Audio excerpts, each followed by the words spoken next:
Welcome to the logical react. और आज के इस वीडियो में हम देखने वाले हैं एक मर्डर पहेली। इसके अंदर हम पता लगाएंगे कि सौरव जोशी का मर्डर किसने किया है।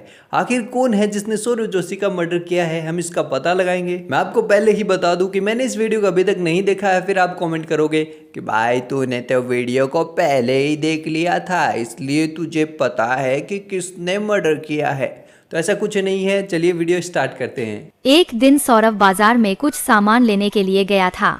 तभी अचानक से बहुत तेज बारिश आ जाती है। सौरव जल्दी से अपना सारा सामान लेकर घर आ जाता है। ओके, सौरव जोशी है वो अपना सामान लेने गया था और वहाँ पे बीच में बारिश आ गई और वो सामान लेकर घर पर आ गया है। सौरव के सारे कपड़े गीले हो गए थे, इसलिए वो उसकी चाची से कहता है, आप खाना लाओ, मैं कपड़े बदल कर आता हूँ। यह कहकर वो चला जाता है। ओके, उसने घर पर आकर के अपनी चाची से बोल दिया है कि आप खाना बनाओ और मैं कपड़े चेंज करके आता हूँ। चलो, यहाँ तक क्लियर हुआ। बहुत देर हो जाती है, फिर भी सौरव अपने कमरे से बाहर नहीं आता है। तो चाची उसके कमरे में जाकर देखती है तो उसे पता चलता है कि किसी ने सौरव का खून कर दिया है।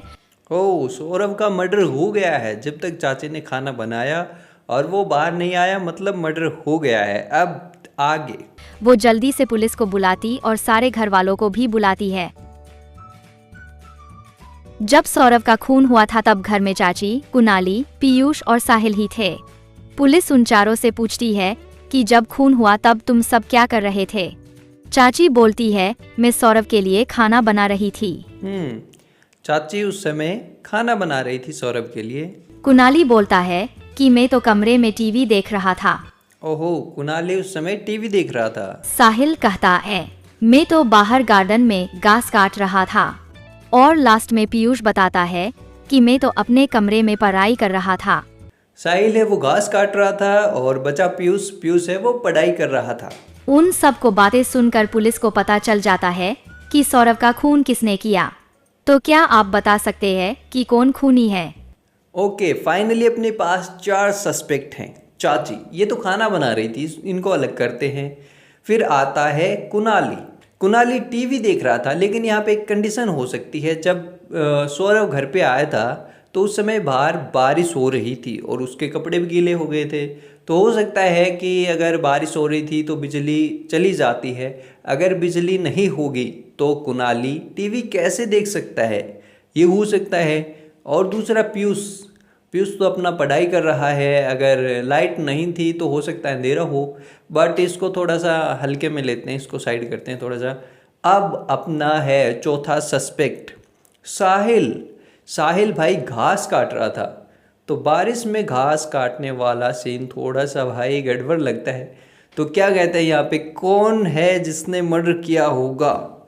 तो मुझे लगता है गाइज साहिल ने किया हो सकता है, क्योंकि साहिल घास काट रहा था और बारिश में घास कौन काटता है।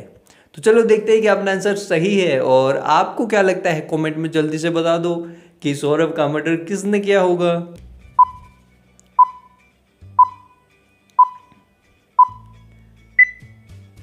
तो यह सौरव का खून साहिल ने किया है। देखा अपनी इंटेलिजेंसी को भाई, हमने फाइंड आउट कर लिया था। मैंने इस वीडियो को नहीं देखा था, लेकिन मैंने लॉजिक से कर लिया था, क्योंकि गाइज अपना चैनल का नाम ही लॉजिकल रिएक्ट है। हम लॉजिक अच्छा लगाते हैं गाइज। क्योंकि उसने बताया था वो बाहर घास काट रहा था, जबकि बाहर तो बारिश हो रही थी। वो झूठ बोल रहा था। झूठ बोल रहा था। दूसरी पहेली। एक दिन सौरव न्यू आईफोन लेकर आता है। उसका फोन देखकर सब लोग बहुत खुश हो जाते हैं। कुणाली कहता है कि ये फोन मुझे दे दो। सौरव उन लोगों से कहता है, चला एक गेम खेलते हैं। मैं इस फोन को इन तीनों गिलास में से एक गिलास के नीचे रख रहा हूँ।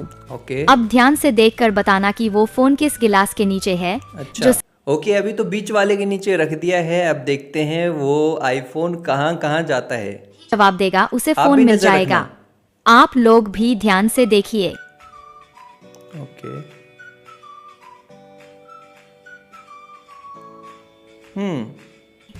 तो क्या आप बता सकते हैं फोन किस गिलास के नीचे है? मुझे लगता है बीच वाले के नीचे हो सकता है, मेरी जहां तक नजर थी। तो कुणाली कहता है इस गिलास के नीचे फोन है। जब सौरभ गिलास हटाता है तो उसके नीचे कुछ नहीं था, फोन तो नहीं तीसरे गिलास के नीचे था। राइट, अपना आंसर सही था गाइस। इतनी देर में पीयूष फोन लेकर भाग जाता है। सौरभ भी उसका पीछा करता है। तभी रास्ते में एक चोर पीयूष से फोन छीनकर उसे गिराकर भाग जाता है। सौरभ उस चोर का पीछा करता है। वो चोर एक शॉपिंग मॉल में घुस जाता है। ओके, चोर है वो आईफोन लेकर भाग गया है पीयूष के पास से। अब आगे देखते हैं। सौरभ जब अंदर जाता है तो उसे बहुत लोग दिखाई देते हैं। तो क्या आप बता सकते हैं कि इनमें से वो चोर कौन है? ओके, चलिए अब चोर को ढूंढते हैं। इनमें से कौन हो सकता है? एक इधर प्रेग्नेंट लेडी है, इनके पास तो कुछ ऐसा दिख नहीं रहा कि इन्होंने आईफोन चोरी किया होगा। फिर यहाँ पे एक जींस वाली लेडीज़ है, इनके पास में काफ़ी सारा सामान है। एक बुजुर्ग व्यक्ति है, एक ट्रॉली मैन है और एक क्लीनिंग वाला है और एक बंदा अलग से खड़ा है। भाई ये तो इसके पास तो सामान भी नहीं है और ये अलग से खड़ा है। मुझे तो इस पे डाउट हो रहा है क्योंकि गाइस इसके शूज़ भी उससे मैच कर रहे हैं जिसने चोरी करके जो भागा था जो बंदा। तो मुझे तो लगता है गाइस इसी ने चोरी की होगी। चलो देखते हैं।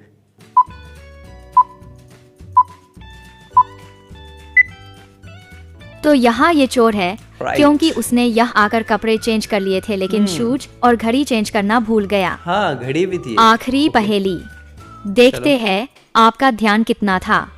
अब बताइए स्टार्टिंग में सौरभ के पास इनमें से कौन सा स्कूटर था? अपना जवाब कमेंट करिए। ओके, स्टार्टिंग में कौन सा था भाई स्कूटर जब सौरभ जोशी बारिश में आया था सामान लेकर के? आई थिंक येलो कलर वाला था। क्या लगता है गाइस, येलो था या फिर रेड था? इसी में से एक था जहां तक मुझे लगता है। मैं उसको भूल गया था, तो जो मैंने सोचा था आसान काम होगा वो काफी मुश्किल हो गया। तो मैं जाऊंगा भाई रेड वाले के साथ। रेड था शायद से, आई थिंक रेड।